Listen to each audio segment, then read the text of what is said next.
Chinese developer misses bond payment as stress spreads beyond Evergrande crisis.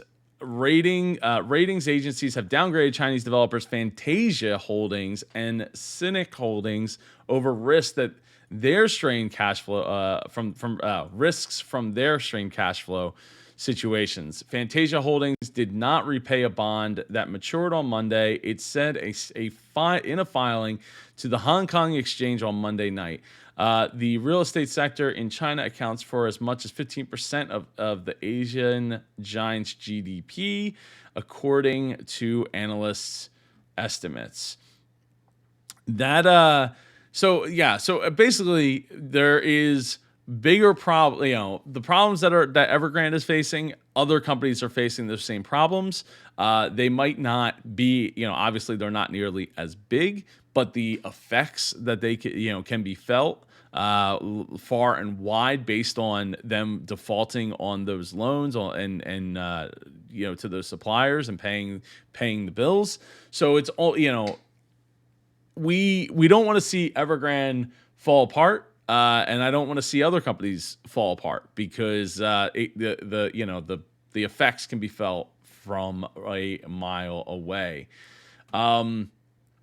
Now, with that said, speaking about Evergrande, why China Evergrande Group stock jumped 13% as of yesterday afternoon? It had jumped 13%. So let's see. Is it in a bit of a bind? As at last report, the Chinese property giant had missed the deadline for two separate interest payments to foreign bondholders, who are starting to look for foreign bag holders because Evergrande had no trouble finding the money to pay interest in a domestic debt. And yet Evergrande stock is looking quite healthy this afternoon with its shares up 12.7% as of 1 p.m. Eastern. Why is that?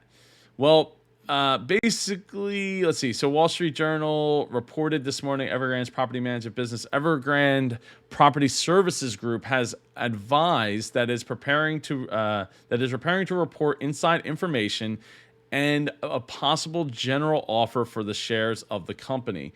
It currently boasts $7.1 billion market capitalization, and investors today appear to be betting that if the subsidiary is sold, that it will free up a big chunk of cash with which Evergrande can cure the defaults on the two interest payments that it missed and provide cash to prevent any further missed payments for a while at least.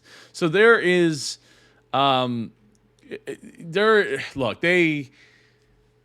a bet. It's a bet that everything's going to turn out fine, that they're going to raise the money and they're going to be able to get themselves out of this crisis that they have found themselves in.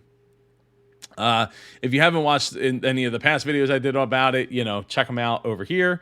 There's a lot to dig into it, and I know my coverage is not exactly the most in-depth to it, but I want to always try. My goal here is to bring information to you, the entrepreneur, the small business owner, that you can utilize in your own business and take to the next level.